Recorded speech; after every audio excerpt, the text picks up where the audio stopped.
चलिए, कहाँ तक हो गया अपना? कहाँ तक हुआ?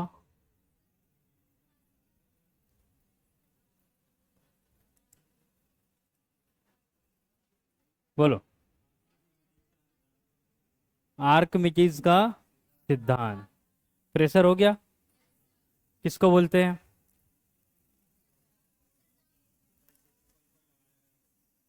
बोलो। दाब को प्रेशर बोलते हैं, प्रेशर को दाब बोलते हैं। हो गया। आगे।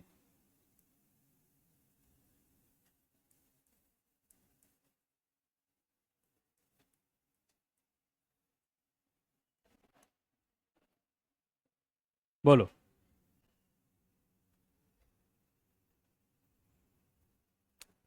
जो द्रव के अणु होते हैं, ठीक है, ये लगातार गति करते रहते हैं। क्या करते हैं?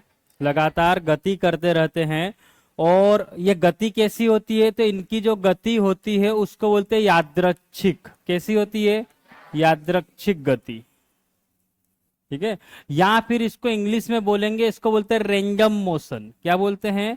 Random motion. इसका मतलब कहीं भी जाएंगे, ये फिक्स नहीं है कि सीधी लाइन में चलेंगे। ठीक है। तो ये वाला इधर भगेगा, ये वाला इधर भगेगा, जिसके कारण क्या होगा? इस गति के कारण क्या होगा? तो ये लगातार इस जिस भी पात्र में ये होंगे, इसकी दीवारों पर क्या करेंगे? तो एक बल लगाएंगे। क्या लगाएंगे? बल। लगातार क्या लगाएंगे? बल उस बल के कारण क्या होगा? तो इस पात्र पे एक प्रेशर डेवलप होगा। क्या होगा? Pressure develop. प्रेशर का फार्मूला क्या होता है? प्रेशर का फार्मूला क्या होता है?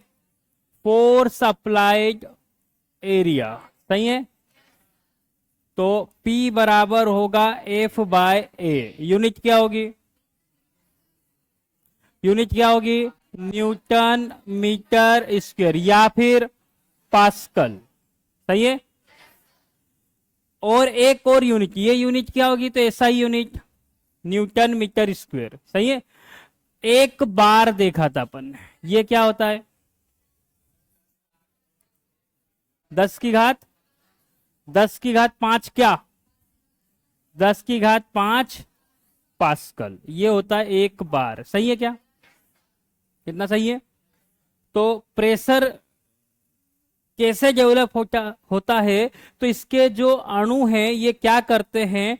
तो लगातार गति करते रहते हैं, और गति के कारण क्या होता है कि जिस भी पात्र में ये होते हैं तो उसकी दीवारों पर ये एक फोर्स अप्लाई करते हैं। क्या करते हैं? फोर्स अप्लाई करते हैं। और कहां करेंगे? तो जितनी इसकी दीवारें हैं सभी दूर। समझ में आ रहा है? जिसके कारण क्या होगा? तो इन दीवारों पर एक प्रेशर डेवलप होगा। और प्रेशर क्या होता है? तो फोर्स बटे एरिया। ठीक है। क्या होता है? बल बटे क्षेत्रफल। क्या होता है? प्रेशर। क्लियर है? फिर अपन ने इसके अंदर एक चीज और देखी थी, वो थी आर्कमिडीज का सिद्धांत। देखा था? पक्का? क्या था आर्कमिडीज का सिद्धांत?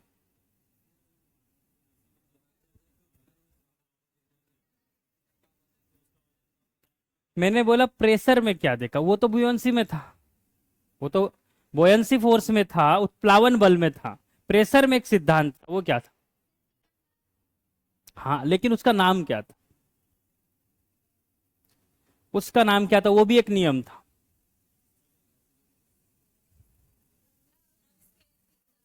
वो P1 बराबर P2 जो है, वो किस में आएगा? हाइड्रोलिक में जो वर्क करता है वो। ठीक है। तो यहां पर एक लॉ आएगा जिसको बोलते हैं हाइड्रोस्टेटिक लॉ, द्रव स्थितिक दाब का नियम। क्या आएगा? द्रव स्थितिक दाब का नियम। ये इसी को क्या बोलते हैं? तो पास्कल लॉ भी बोलते हैं। ठीक है। क्या बोलते हैं? पास्कल। ये क्या बोलता है? तो इनके अनुसार ये है कि जब भी किसी पात्र में आप कोई द्रव भरोगे, सही है, और इसको यदि आप कंप्रेस करोगे, क्या करोगे? कंप्रेस। जैसे मैं यदि यहां पे क्या करूं, इसके ऊपर एक बल लगाऊं, तो मैंने क्या करा, इसको ऐसे यहां पर यदि बात करें, तो यहां पर क्या करा, तो इसको अपन ने क्या करा, एक ऐसे पेक कर दिया इससे। ठीक है।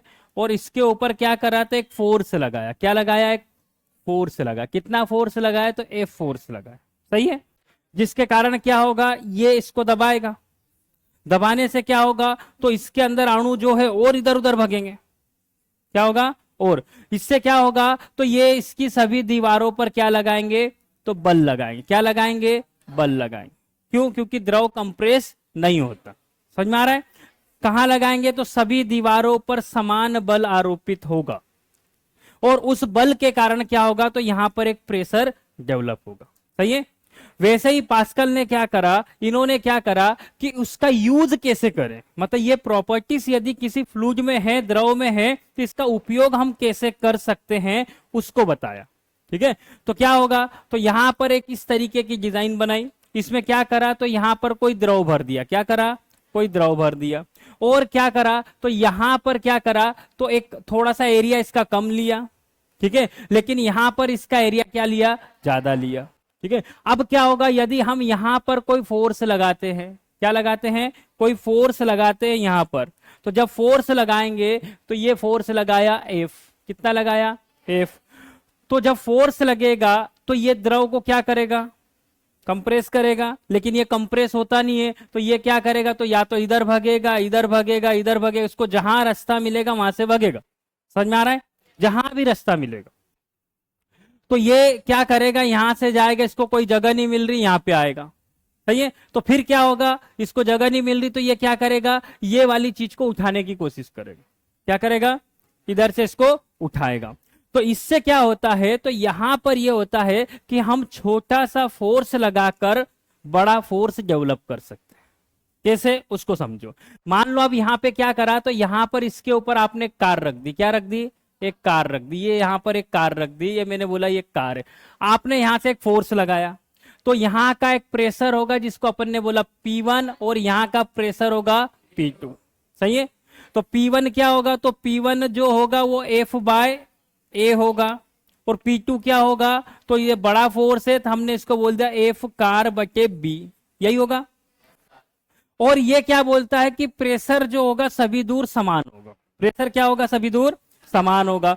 तो फिर क्या करा, तो P1 बराबर क्या रखा, P2, ये प्रेशर सभी दूर क्या होगा, जितना इसने डेवलप करा उतना ही यहां पर होगा, लेकिन यहां पे फोर्स का मान बढ़ जाएगा। मैंने क्या बोला, प्रेशर दाब समान होगा, लेकिन बल जो होगा उसका मान बढ़ जाएगा, किसका, बल का। कैसे, वो समझो।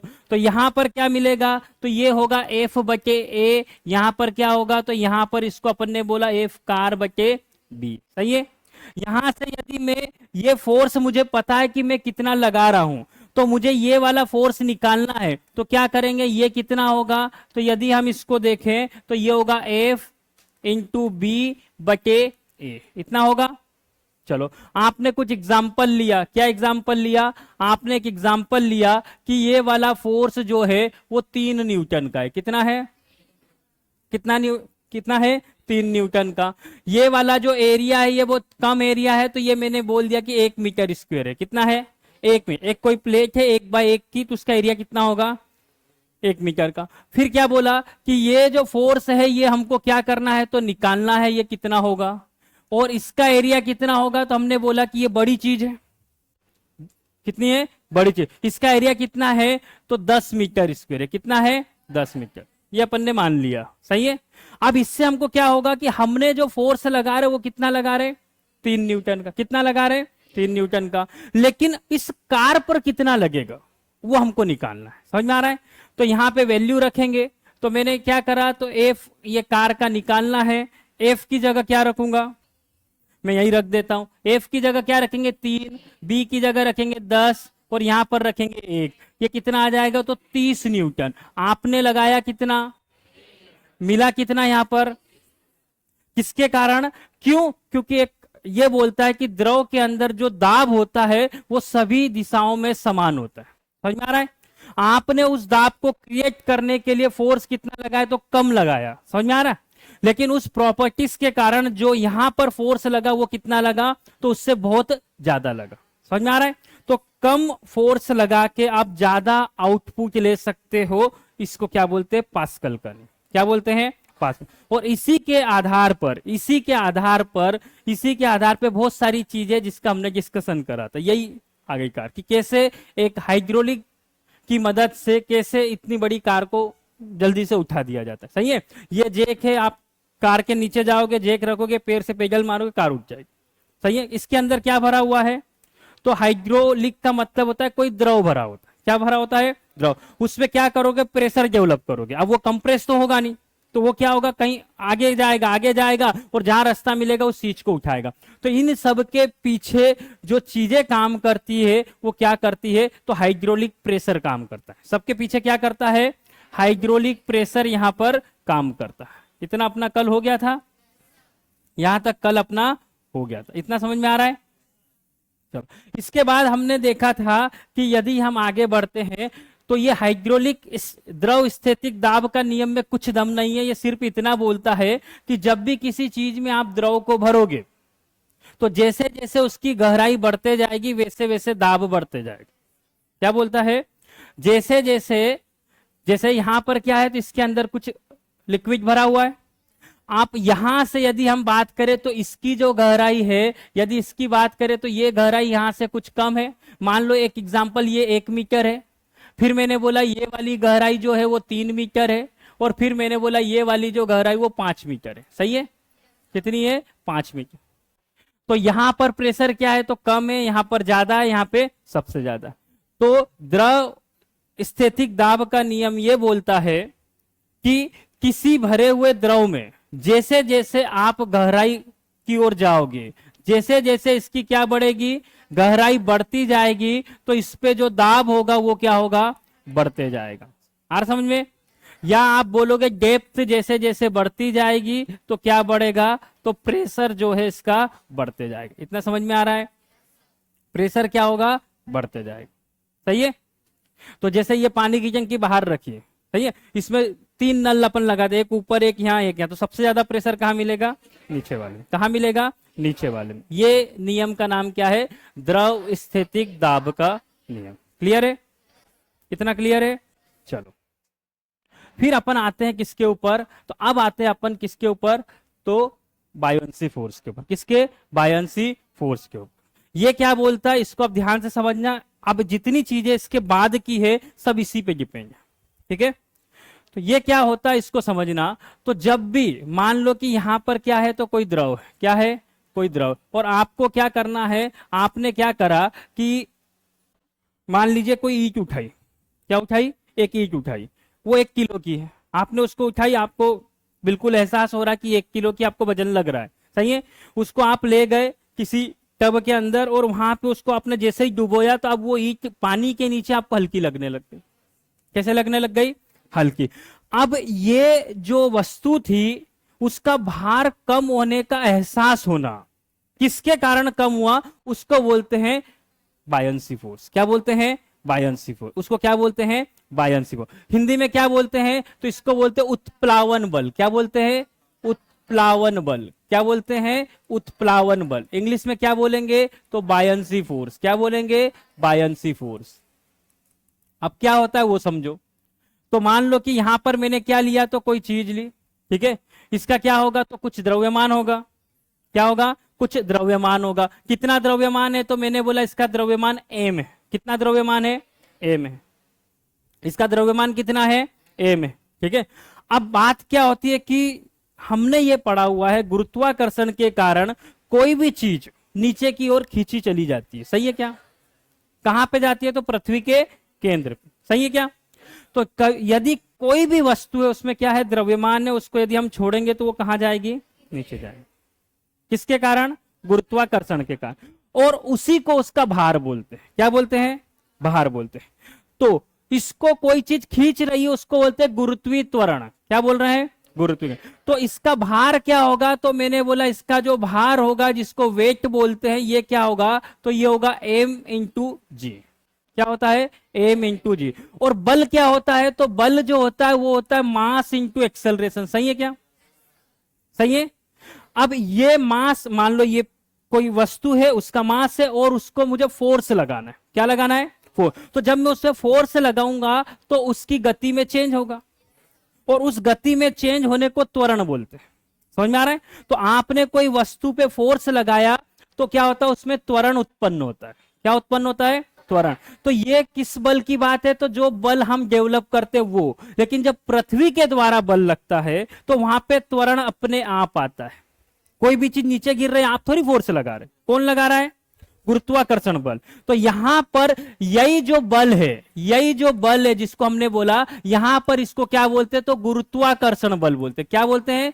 गुरुत्वाकर्षण बल। और ये इसमें जो त्वरण आता है वो कौन सा आता है? तो इसमें जो त्वरण आता है वो जी आता है, जिसको बोलते हैं गुरुत्वीय त्वरण। जो पृथ्वी खींच रही है वो त्वरण।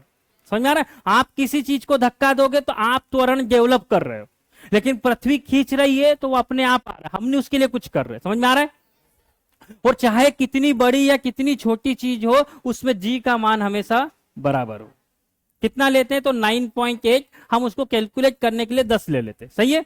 चलो, तो ये क्या है? तो इसका भार है, और इसी को क्या बोलते हैं? तो इसी को गुरुत्वाकर्षण बल बोलते हैं। क्या बोलते हैं? बल। अब ये इस गुरुत्वाकर्षण बल के कारण ये वस्तु इस पानी में नीचे जाएगी, और उसी को हम बोल रहे हैं कि अपने भार के कारण जाएगी। सही है? और भार कितना है? तो मैंने बोला m इंटू जी है। यदि ये m मैंने मान लिया कि m बराबर मान लो 3 किलो है। कितना है? 3 किलो। तो इसका भार कितना होगा? तो हम बोलेंगे 3 इंटू 10 मान लू तो 30 न्यूटन। कितना होगा? 30 न्यूटन। कितना भार होगा? 30 न्यूटन। अब ये 30 न्यूटन का भार लग रहा है, किधर लग रहा है? तो ये मैंने बोला नीचे की ओर। कहां लग रहा है? नीचे की ओर। सही है? अब जैसे ही ये नीचे की ओर गया और पानी में डूबा, अब क्या हुआ? इसके भार में कुछ कमी का एहसास हो रहा है। इसके भार में कुछ एहसास नहीं हो रहा, कुछ कमी हो ही जाती। कमी क्या होती है? हो जाती। समझ में आ रहा है? जैसे ही ये पानी में डूबा तो क्या होगा? इसके भार में कुछ कमी होती। वो किस कारण होती है? तो यहां पर क्या होता है? द्रव के अंदर एक इसके अपोजिट एक बल काम करता है। क्या करता है? इसके अपोजिट एक बल काम करता है। उस बल को बोलते हैं बोयंसी फोर्स। क्या बोलते हैं?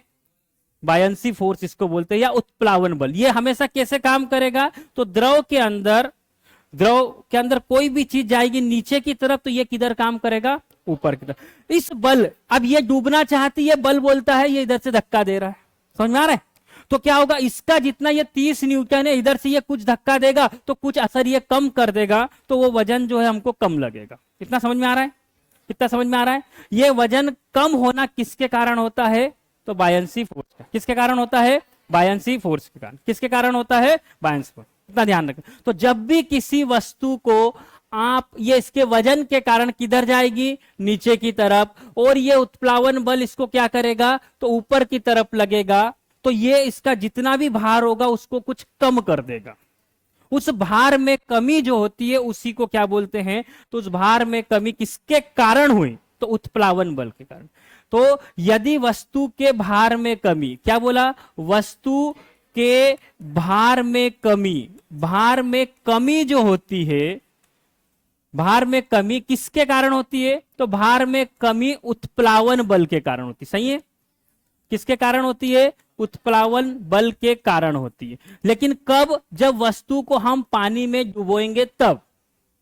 नहीं डुबोएंगे तो कुछ नहीं होने वाला। समझ में आ रहा है? ये किसकी बात हो रही है? जब वस्तु को हम पानी में डुबोएंगे तब। ठीक है? पानी या कोई भी द्रव में, ये पानी हटा देता हूं, कोई भी द्रव में डुबोने पर, किसमें? द्रव में डुबोने पर। समझ में आ रहा है? वस्तु के भार में कमी किसके कारण होती है? उत्प्लावन बल। लेकिन बात यह कि कितनी कमी होती है, अब उसको अपने को निकालना है। समझ में आ रहा है? कितनी कमी होगी उसको अपने को निकालना है। ये कमी कितनी होगी अब उस पर हम जाने वाले। लेकिन ये होता क्या है?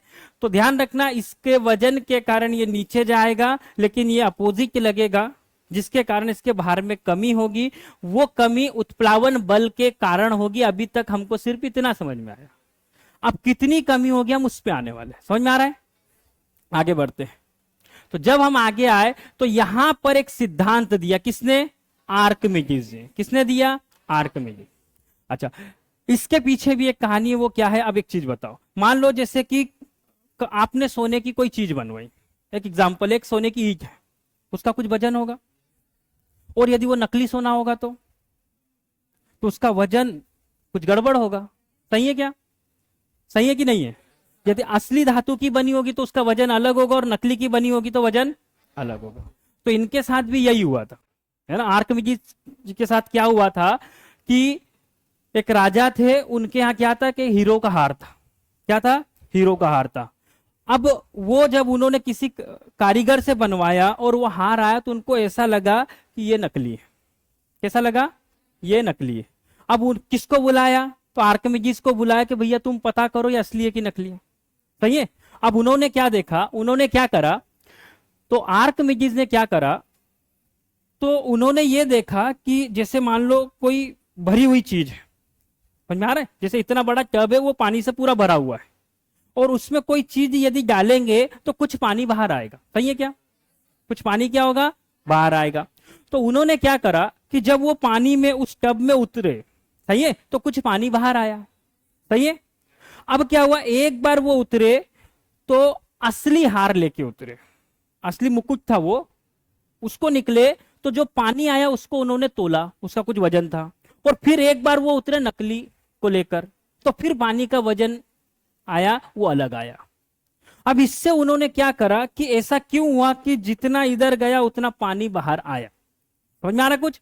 जैसे क्या होता है जान दो, ये इसमें क्या करा, तो ये पूरा इसको भर दिया। क्या कर दिया? इसको पूरा भर दिया। अब जैसे ही इसके अंदर कोई वस्तु को अपन ने डाला, ये पूरा भरा हुआ है, और इसके अंदर क्या करा, तो इसके अंदर क्या करा, तो यहां पर क्या कर दिया, तो यहां पर अपन ने क्या कर दिया, तो एक कुछ इस तरीके से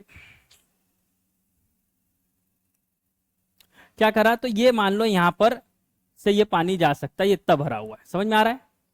अब जैसे ही आपने क्या करा, तो कोई चीज को लाए और इसके अंदर आपने इस चीज को यहां पर डुबो दी। सही है। तो इसमें से क्या होगा कि कुछ पानी बाहर आएगा। सही है क्या? वो पानी कितना बाहर आएगा वो निकालना है। समझ में आ रहा है? वो कितना, अब बात समझो कितना, ध्यान दो। मैंने बोला कि ये जो वस्तु थी ये 4 किलो की थी। कितने की थी? ये वस्तु कितने की थी? 4 किलो की। कितने की थी? 4 किलो की। ठीक है। तो एम हमको पता है कितने की है? 4 किलो की। सही है। इसका मतलब इसका भार कितना होगा, तो 4 इंटू 10 बोल सकता हूं, 40 न्यूटन। बोलो, होगा। लेकिन जब ये डूबेगा तो इस पे एक बल भी काम करेगा, उस बल को बोलेंगे बायंसी फोर्स। सही है क्या? क्या बोलेंगे? Buoyancy force. ये क्या कर रहा है, तो ये इसका अपोज कर रहा है। सही है। तो अब यहां से क्या हुआ कि जब ये बाहर थी वस्तु तो इसका वजन कितना था? 4 किलो। जब ये इसके अंदर गई और अब क्या करा अपन ने, इससे एक रस्सी बांध दी, तो पहले जो वजन था वो कितना था, तो पहले था 4 किलो। अब जब ये डूब गया इसके अंदर और बाद में इसका वजन करा तो ये निकला 2 किलो। कितना निकला? या मान लो 3 किलो निकला। कितना निकला? 3 किलो। वजन कितना निकला? मतलब इसमें कुछ तो कमी हुई, बाहर में कुछ तो कमी हुई। फिर अपन ने यदि न्यूटन में बोले तो पहले कितना था, तो 40 न्यूटन था। सही है। बाद में कितना हुआ, तो भार में कुछ कमी हो गई। और ये भार में कमी किसके कारण होती है? किसके कारण? उत्प्लावन। तो उन्होंने क्या एक सिद्धांत दिया, उन्होंने ये बोला कि ये उत्प्लावन बल जो है ये किसके बराबर है? ध्यान देना, ये जो उत्प्लावन बल है वो किसके बराबर है, तो विस्थापित द्रव के, विस्थापित, ध्यान देना, द्रव के भार के बराबर। विस्थापित द्रव के भार के बराबर है, भार के बराबर है। ये इन्होंने बोला, किसने? आर्किमिडीज। क्या बोला? ध्यान देना। फिर यहां से ये जो पानी बाहर आया, यदि आप इसको तोलोगे तो कितना आएगा? यदि केजी में बोलूंगा तो 1 किलो, न्यूटन में बोलूंगा तो 10 न्यूटन। ये कितना आया? ये कितना आया? तो मैंने बोला 1 किलो आया। सही है क्या? क्योंकि पहले ये 4 था, बाद में उसको कितना लग रहा है? 3, और भार में कुछ कमी हो रही है। सही है। अब ये न्यूटन में बोलूंगा तो कितना होगा? 10 न्यूटन। तो ये बोल रहे हैं कि इस पे बुयंसी फोर्स कितना लगा, जितना ये द्रव बाहर आया उतना। मतलब बुयंसी फोर्स कितना होगा, तो ये होगा कितना? 1 किलो, या क्या बोलूंगा, ये कितना होगा? 10 न्यूटन। कुछ समझ में आ रहा है? ये आर्किमिडीज ने बताया कि बुयंसी फोर्स कितना लगता है, जितना द्रव विस्थापित होगा उतना। आ रहा समझ में? अब यहां पे देखो वही चीज, पहले इसका मान कितना था? 6 किलो। पहले कितना था? 6 किलो। नापा, जब ये डूब गई तो यहां पर रीडिंग कितने की आई? 4।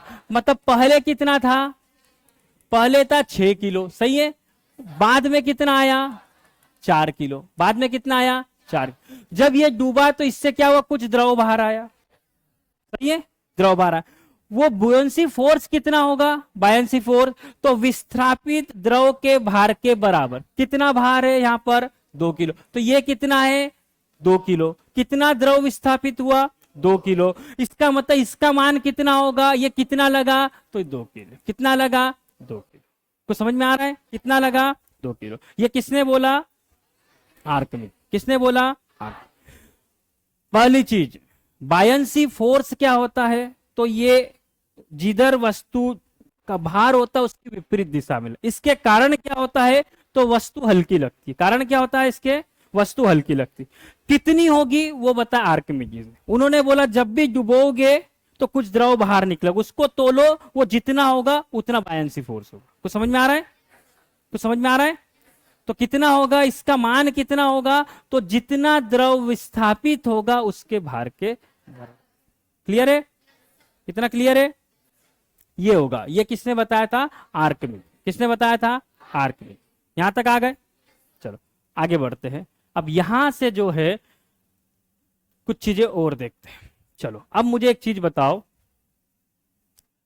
कि कोई वस्तु है, क्या है? एक वस्तु है, ठीक है। आपने क्या करा? एक टब में पानी भरा और एक थर्माकोल लाए, उसको उसके ऊपर डाला। क्या वो डूबेगा कि तैरेगा? क्या करेगा? तैरे। फिर एक पत्थर उठा के लाए, उसको डाला, अब क्या होगा? अब ऐसा क्या हुआ कि डूब गया? क्या हुआ? बोलो। उतनी बड़ी गेंद आपने थर्माकोल की बनाई, उतनी बड़ी आपने किसी दूसरे द्रव कुछ दूसरे पदार्थ की, लकड़ी की बना दी। तो क्या हो रहा है? एक डूब रहा है, एक तैर रहा है, सही है। और कुछ ऐसा भी होगा जो थोड़ा डूब जाएगा और नीचे भी नहीं जाएगा, बीच में ही तैरते रहेगा। अब ऐसा क्यों होता है कि कोई वस्तु पानी में डूबेगी या तैरेगी? अपने को वो समझना। समझ में आ रहा है? उसके पहले आपको एक चीज समझना है, वो होता है किसी भी पदार्थ का घनत्व। क्या चीज? घनत्व। घनत्व को बोलते हैं डेंसिटी। क्या बोलते हैं? डेंसिटी। घनत्व को क्या बोलते हैं? डेंसिटी। घनत्व क्या होता है? तो द्रव्यमान, द्रव्यमान बटे आयतन। द्रव्यमान बटे आयतन। इसमें बोलूंगा तो क्या बोलूंगा? तो मास बटे वॉल्यूम। आ समझ में? ये होता है क्या चीज? डेंसिटी। तो मैंने बोला कि डेंसिटी क्या होती है? तो बोला कि डेंसिटी होती है मास बटे वॉल्यूम, सही है। बोलो, इतना समझ में आ रहा है क्या? क्या किसी वस्तु का मास चेंज होता है? बोलो, मास चेंज होता है क्या? नहीं चेंज, वो फिक्स है। तो ये यदि इसमें रिलेशन निकालें तो डेंसिटी क्या होती है? तो डेंसिटी इसके व्युत्क्रमानुपाती होती है। ऐसा बोल सकता हूं क्या? मतलब वॉल्यूम बढ़ेगा तो डेंसिटी कम होगी, सही है क्या? वॉल्यूम का मतलब क्या? आयतन। आयतन मतलब कौन कितनी जगह घेरता है। समझ में आ रहा है? आपने क्या करा? आप ध्यान दो। आपने 1 किलो परमल लिए। क्या लिए? परमल। ये जगह ज्यादा घेरेंगे कि कम? यदि ज्यादा जगह घेरेंगे मतलब वॉल्यूम ज्यादा होगा, तो डेंसिटी क्या होगी? मतलब उसके अणु किधर है? तो दूर दूर है। अब आपने 1 किलो मिट्टी ली, तो मिट्टी का आयतन क्या होगा? कम। जगह घेरेगा कम, मतलब उसकी डेंसिटी होगी ज्यादा। तो यहां से अपने को क्या पता चलेगा? तो यदि डेंसिटी ज्यादा होगी, क्या होगी? डेंसिटी ज्यादा, इसका मतलब इसका वॉल्यूम क्या होगा? कम। ये बोल सकते हैं क्या? इसका मतलब क्या होगा? तो जगह कम घेरेगा। बोलो, इतना बोल सकते हैं क्या? जगह कम घेरेगा। चलो बोलो, बोल सकते हैं? ठीक है। तो डेंसिटी वो चीज होती है जिससे हमको ये पता चलता है कि उसके अणु पास पास है कि दूर दूर है, सही है। अब हमको किसी चीज को डुबोना है, सही है, तो पानी लिया, तो पानी की कुछ डेंसिटी होगी। पानी की डेंसिटी कितनी होती है? तो पानी की डेंसिटी जो है फिक्स होती है। कितनी है? 1000 kg मीटर क्यूब। अब ऐसी क्यों होनी चाहिए? क्योंकि क्या होता है? मास बटे वॉल्यूम। मास किस में होगा? केजी में। और वॉल्यूम क्या होता है? लंबाई गुणी चौड़ाई गुणी ऊंचाई, 3 बार मीटर, सही है। तो मीटर क्यूब, ये पानी की डेंसिटी है, सही है। अब ध्यान देना, इसके ऊपर में एक ऐसी चीज लेके गया जिसकी डेंसिटी पानी की डेंसिटी से कम है। मैंने क्या बोला, मैं एक थर्माकोल लेके गया। क्या लेके गया? थर्माकोल। और मैंने एक एग्जाम्पल दिया कि इसकी डेंसिटी मान लो 600 है। कितनी है? एक एग्जाम्पल है, सिर्फ समझ में आ रहा है? एक एग्जाम्पल है, इसकी डेंसिटी कितनी है? 600। मतलब पानी का घनत्व ज्यादा, थर्माकोल का घनत्व, सही है। तो जब उस कम घनत्व वाले को ज्यादा घनत्व पे रखोगे तो उसका ज्यादा फोर्स होगा, तो ये इसको नीचे ही नहीं जाने देगा। समझ में आ रहा है? ये इसको नीचे नहीं जाने देगा। फिर मैंने एक दूसरी चीज ली। अब क्या लिया? तो एक लोहा ले लिया। क्या ले लिया? लोहा। इसकी डेंसिटी कितनी है? तो इसकी तो बहुत ज्यादा होती है, तो 5000 kg मीटर क्यूब। सही है। अब क्या करा आपने? एक लोहे का कोई पीस लिया और उसको पानी पे डाला। अब जो वस्तु है उसका घनत्व हो गया ज्यादा और पानी का हो गया कम। अब क्या होगा? तो अब ये नीचे जाएगा। कहां जाएगा? तो जिसका ज्यादा घनत्व होगा, है ना, जिस द्रव में हमको डुबोना है उस द्रव के कंपैरिजन में वस्तु का घनत्व यदि कम रहा तो तैरेगी और ज्यादा रहा तो डूब जाएगी। समझ में आ रहा है? अब इस चीज को समझना। इस चीज के लिए यहां पर जो है, अब वापस आते हैं यहां पर। इसको देखने के पहले ये इसका जो मतलब है ये है वस्तु का घनत्व। क्या मतलब है? वस्तु का घनत्व। डेंसिटी को इस सिंबल से रिप्रेजेंट करते हैं, है ना। इसको उल्टा करोगे तो स्ट्रेस बन जाएगी। समझ में आ रहा है? ये नीचे है, ध्यान रखना। देखो, तो वस्तु का ये क्या है? घनत्व है, मतलब वस्तु की डेंसिटी है। और ये क्या बोल रहा है? तो एफ लगा है, तो ये द्रव की डेंसिटी। किसकी है? द्रव की। द्रव का घनत्व, ऐसा बोल दो। क्या है ये? द्रव का घनत्व है। ये द्रव का घनत्व है, मतलब ये किसी ऑब्जेक्ट की डेंसिटी है और ये किसी फ्लूइड की डेंसिटी। एफ मतलब फ्लूइड। इतना समझ में आ रहा है? चलो, अब यहां पे अपने को 3 कंडीशन मिलेगी। पहली कंडीशन, ये जो लिखा है बॉडी, फ्लोटिंग बॉडी, इसका मतलब तैरना। क्या मतलब होता है? वस्तु तैरेगी। वस्तु क्या करेगी? तैरेगी। और इसका मतलब होता है सिंकिंग, मतलब वस्तु डूबेगी। क्या होगी? वस्तु डूबेगी। 2 कंडीशन। और बीच में क्या होगा? तो इसमें जब दोनों चीज बराबर हो जाएगी तो पानी के नीचे ही रहेगी, लेकिन वो तैरती रहेगी। पानी के नीचे तैरती रहेगी। समझ में आ रहा है? एक तो उसको नीचे ही नहीं जाने देगा और एक में पूरा ही पेंदे में चले जाएगा। और तीसरी कंडीशन क्या होगी कि वो क्या करेगा? थोड़ा नीचे जाएगी लेकिन तैरती रहेगी, तो बीच में अटकी रहेगी, ऐसा बोल दो। ठीक है। तो इसमें क्या करेगा? तो पानी के नीचे क्या होगा? या द्रव के नीचे, पानी की जगह क्या, द्रव के नीचे क्या होगा? तैरती रहेगी। समझ में आ रहा है? तो पहली कंडीशन क्या बोल रही है? देखो इसमें तो ये बोल रहा है कि वस्तु का घनत्व क्या होगा? कम होगा। किससे? द्रव के घनत्व। सही है। जिसमें डुबोना है, यदि पानी है तो हम बोलेंगे ये वस्तु जो है इसके घनत्व से क्या होगी? कम होगा। तो जो वस्तु को डाल रहे हैं उसका घनत्व कम है, नीचे वाले का ज्यादा। अब ये डूबेगी कि तैरेगी? तो इस केस में हम क्या बोलेंगे? तो हम बोलेंगे वस्तु क्या होगी? तो पानी पर तैरेगी। वस्तु क्या होगी? वस्तु द्रव पर क्या होगी? तैरेगी। कुछ समझ में आ रहा है? वस्तु क्या होगी? द्रव पर तैरेगी। यदि ये हो गया कि ये हो गया ज्यादा किससे, इसलिए ये पहले लिख दिया। क्या ज्यादा हो गया? तो वस्तु का घनत्व ज्यादा हो गया द्रव के घनत्व। सही है। अब जो ऊपर वाली चीज है वो हो जाएगी भारी। समझ में आ रहा है? क्या हो जाएगी? भारी। नीचे की होगी हल्की, तो ये क्या होगा? तो वस्तु क्या होगी? तो डूब जाएगी। वस्तु क्या होगी? वस्तु द्रव में क्या होगा? डूब जाएगी। तो वस्तु द्रव में क्या हो जाएगी? डूब जाएगी। इतना समझ में आ रहा है? वस्तु द्रव में डूब जाएगी। बोलो, सही है? इतना समझ में आ रहा है? ठीक है। तीसरा क्या होगा कि ये दोनों बराबर हो गए। सही है। क्या हो गए? बराबर। दोनों का घनत्व क्या हो गया? बराबर हो गया। इस केस में क्या होगा? तो वस्तु क्या होगी? तो वस्तु डूबना भी चाहिए और तैरना भी चाहिए। तो अपन ने क्या बोला? वस्तु द्रव के अंदर, वस्तु द्रव के अंदर तैरेगी। समझ में आ रहा है? के अंदर तैरेगी, मतलब वो डूब भी गई और तैर भी रही है। दोनों केस होंगे। समझ में आ रहा है? तो ये 3 कंडीशन मिलती है किसके आधार पर? और इसी को बोलते हैं लॉ ऑफ फ्लोटिंग। क्या बोलते हैं? प्लवन। प्लवन मतलब तैरने का सिद्धांत, ऐसा बोल दो। समझ में आ रहा है? तो यदि गलती से पूछा जाए प्लवन का सिद्धांत क्या होता है, तो ये डिपेंड करता है डेंसिटी के ऊपर। किसके ऊपर करता है? यदि वस्तु की डेंसिटी द्रव की डेंसिटी से ज्यादा होगी तो डूब जाएगी। यदि कम होगी तो तैरती रहेगी, बराबर होगी तो पानी के नीचे तैरते रहेगी या द्रव के नीचे तैरते। सही है, इतना समझ में आ रहा है। अब आपने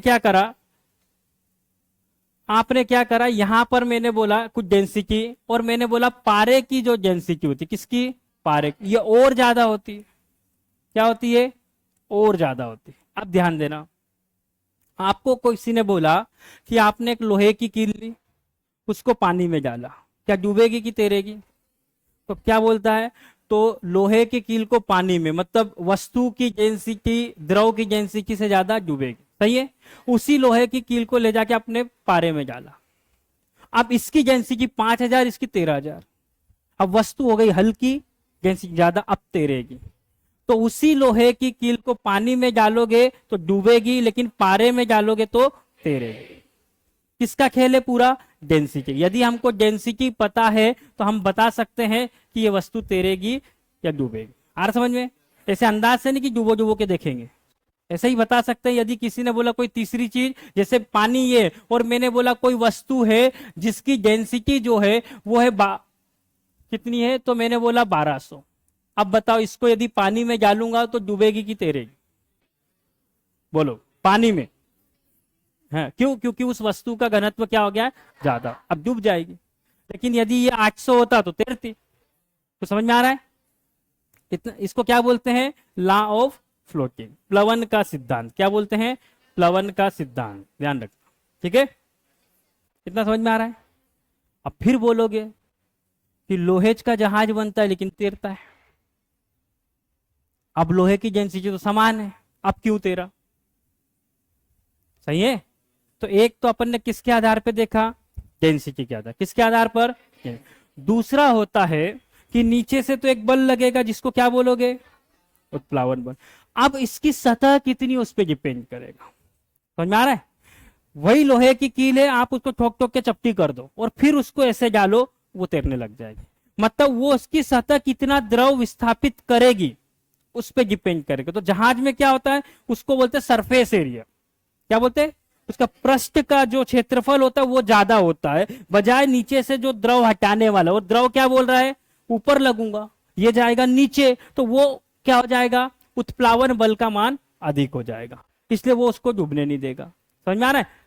तो हम दो तरीके से देख सकते हैं, एक किसके आधार पर, तो डेंसिटी के आधार पे, और दूसरा हम देख सकते हैं, यदि मैं यहां पर बताऊं तो ध्यान देना, यदि मैं बोलूं कि ये एफ बी है, क्या है, एफ बी। सही है, और दूसरा मैंने क्या बोला कि ये वस्तु का भार है। ये क्या चीज है, तो प्लावन बल है। इसका काम क्या है, ये ऊपर लगता है, कहां लगता है, ऊपर लगता है। और ये वस्तु का भार है, क्या है, वस्तु, ये कहां लगता है, ये क्या है, वस्तु का भार है। सही है क्या, ये नीचे लगेगा, ये ऊपर लगेगा। ये ज्यादा होगा तो वस्तु को तैराएगा, ये ज्यादा होगा तो डूब जाएगी। समझ में आ रहा है? उत्प्लावन बल कब ज्यादा होगा, जब उसका सतह ज्यादा हो। समझ में आ रहा है, क्या होगी, सतह ज्यादा हो। जैसे एक प्लेट है, उसको ऐसे खड़ी डालोगे तो सरफेस एरिया कम, लेकिन ऐसे डालोगे तो सरफेस एरिया बढ़ जाएगा, उत्प्लावन बल ज्यादा काम करे। समझ में आ रहा है, इसलिए उसको डूबने नहीं देगा। आ रहा समझ में? आगे बढ़ते हैं, एक चीज और है इसके अंदर।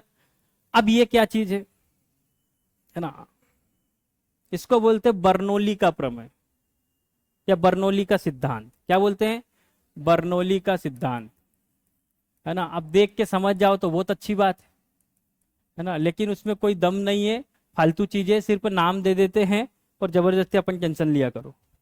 सही है, उनके पीछे कुछ नहीं है, एकदम नॉर्मल कंसेप्ट है। अब वैसे ही एक कंसेप्ट ये है। अब ये क्या बोल रहा है, ठीक है, तो हमने ऊर्जा पढ़ी थी, तो उसमें अपन ने एक बार ये पढ़ा था कि एक स्थितिज ऊर्जा होती है, गतिज ऊर्जा होती है। सही है क्या, होती है। तो मैंने बोला यहां पर कोई चीज है, ये है, और यहां पर मैंने क्या करा, तो एक बॉल को रख दी। क्या करा, एक बॉल को रख दी। सही है क्या, और यहां पर क्या है, तो इतनी हाइट है इसकी, इतनी हाइट पे इसको रखा। सही है क्या, सही है। अब ध्यान दो, इस बॉल के पास दो प्रकार की ऊर्जा है, एक को बोलते पोटेंशियल एनर्जी मतलब स्थितिज ऊर्जा, और एक को बोलते गतिज ऊर्जा। सही है क्या, और दोनों को मिला दो तो यांत्रिक ऊर्जा मतलब मैकेनिकल एनर्जी। इन दोनों को मिला देंगे तो क्या बनेगी, मैकेनिकल, सही है।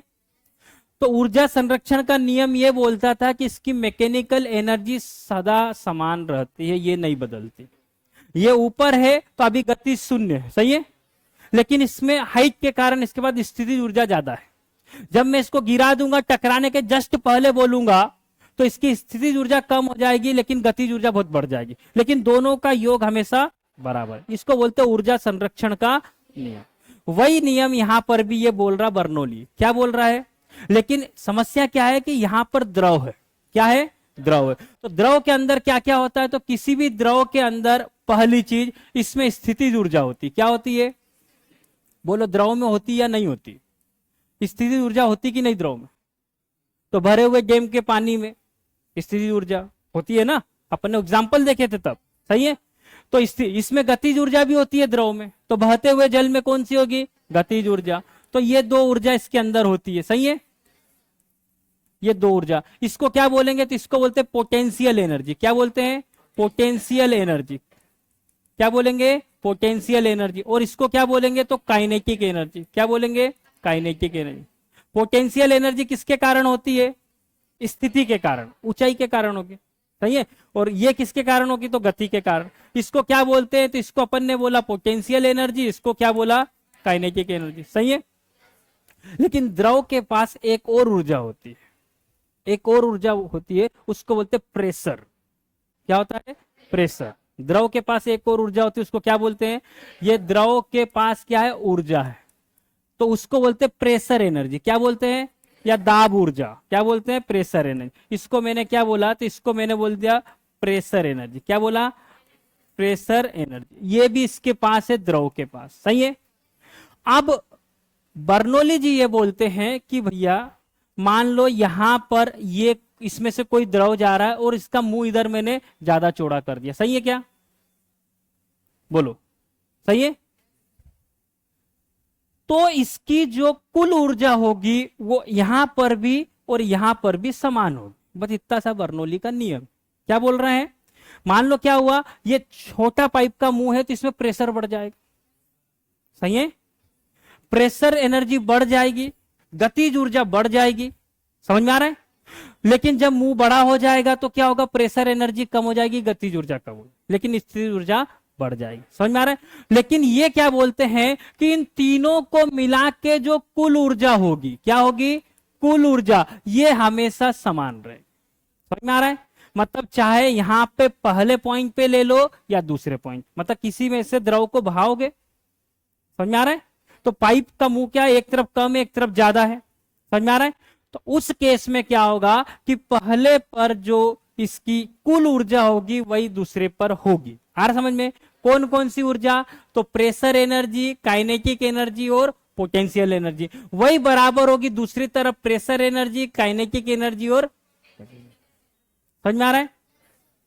अब बोलोगे पोटेंशियल एनर्जी का फार्मूला क्या है? mgh। यहां पे फार्मूला क्या दिख रहा है? क्या दिख रहा है?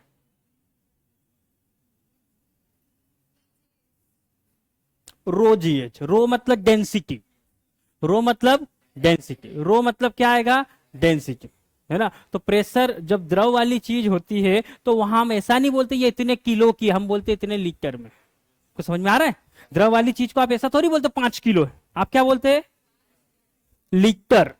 उसके मापक बदल जाते हैं, इसलिए यहाँ डेंसिटी चलती है। क्या चलती है? डेंसिटी। तो यहां पर क्या आएगा जी? ये रो मतलब क्या आएगा? डेंसिटी। ये क्या होता है? 1/2 mv²। काइनेटिक एनर्जी क्या होती है? 1/2 mv² होती है, 1/2 mv²। इस m की जगह क्या आएगा? तो डेंसिटी आएगा। तो ये फार्मूला यहां पर क्या हो जाएगा? तो m रो h, और ये क्या हो जाएगा? तो 1/2 रो v²। यही है, देखो वही है। 1 2 क्यों लगा कि ये पहले वाले स्थिति पे, ये दूसरी वाली स्थिति पे, लेकिन क्या है? तो टोटल एनर्जी जो होगी वो दोनों की बराबर होगी, समझ में आ रहा है। तो पहले पॉइंट पर जो टोटल एनर्जी होगी वही टोटल एनर्जी दूसरे पॉइंट पर होगी। ये क्या चीज है? तो ये बर्नौली का प्रिंसिपल। जब हम फ्लूइड मैकेनिक्स पढ़ते हैं, फ्लूइड मैकेनिक्स मतलब जब हम द्रव की के ऊपर एनालिसिस करते हैं, समझ में आ रहा है? तब ये चीजें बहुत काम में आती है। अभी हमको क्या है, तो अभी हम सिर्फ पदार्थ के ऊपर ऊपर गुण पढ़ रहे हैं। समझ में आ रहा है? नहीं तो ये सब चीजें अंदर घुसेंगे तो बहुत सारी।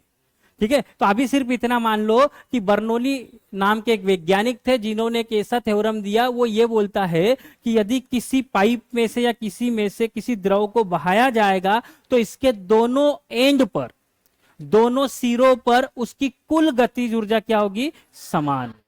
ये इसका नियम। कितना समझ में आ रहा है? कितना समझ में आ रहा है? बोलो, कितना क्लियर है? क्या यहां तक का क्लियर है?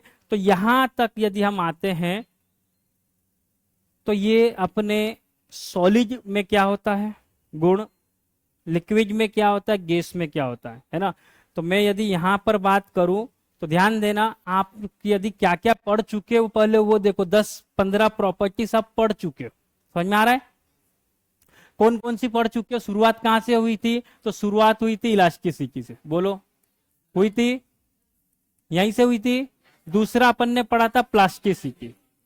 बोलो, तीसरा पढ़ा था स्ट्रेस, और चौथा पढ़ा था स्ट्रेन। सही है क्या? और पांचवा पढ़ा था हुक्स लॉ। सही है? सही है? दूसरा फिर इस पे आए तो यहां पहला पढ़ा संसंजक बल, पढ़ा था। दूसरा पढ़ा असंजक बल।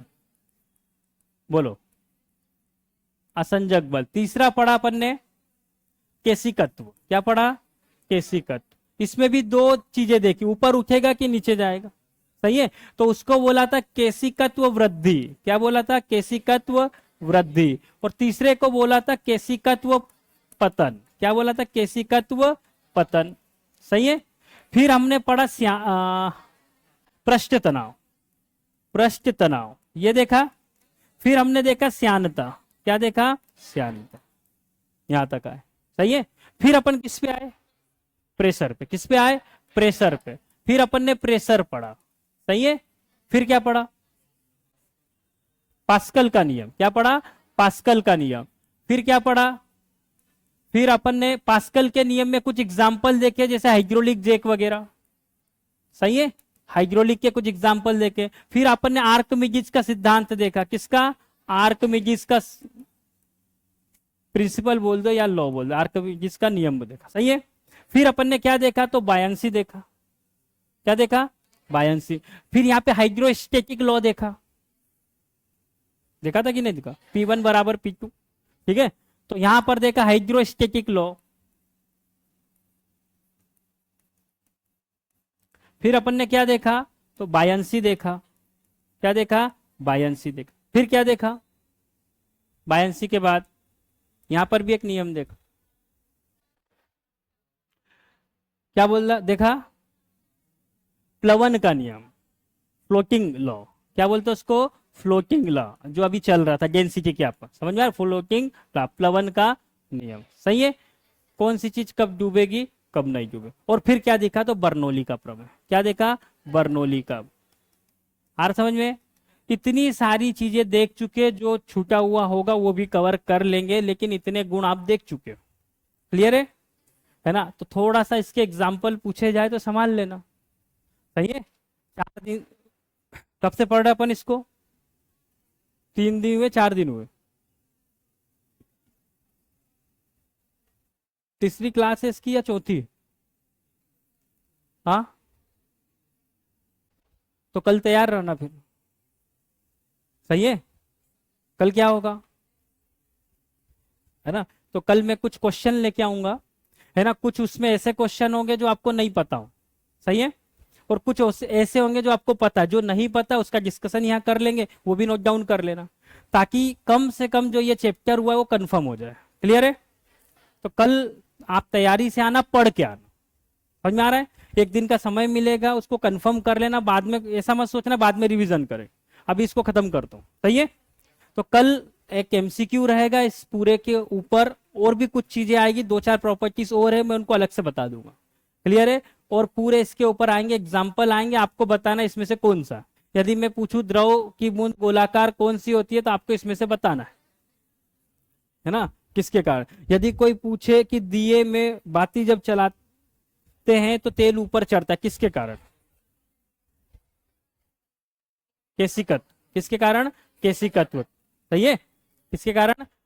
जब किसी बॉडी पर फोर्स लगाया जाता है और वो अपनी पुरानी अवस्था में लौट आती है, उस प्रॉपर्टीज को क्या बोलते हैं? इलास्टिसिटी। क्या बोलते हैं? जब वस्तु का घनत्व द्रव के घनत्व से ज्यादा होगा तो वो वस्तु तैरेगी कि डूबेगी? जब वस्तु का घनत्व द्रव के घनत्व से ज्यादा हो तो क्या होगा? क्या होगा? पक्का? तो इसको ध्यान में रखना। क्लियर है? इसको ध्यान में रखना। पास्कल नियम। फिर आपको बोलेंगे कि एक पूरा भरा हुआ टब है, समझ में आ रहा? उसमें कोई वस्तु डाली 10 किलो की, सही है? कितने की डाली? 10 की। और जब अंदर थी तब उसको तोला तो 7 की निकली। अब बताओ बुयांसी फोर्स कितना है? 3 किलो। बता सकते हैं ना? जितना विस्थापित हुआ उसको ही क्या बोलेंगे? Buoyancy force. क्लियर है? समझने वाली चीजें ज्यादा है, वो टेक्निकल में जाएंगे तो दिमाग नहीं काम करता। समझ में आ रहा है? तो इसको थोड़ा ध्यान में रखना। कल जो है आप तैयारी से आना, है ना? थोड़ा सा चीजों को ध्यान रखना, एक बार पढ़ के आना। क्लियर है? चलो बाकी का अपन कल करेंगे।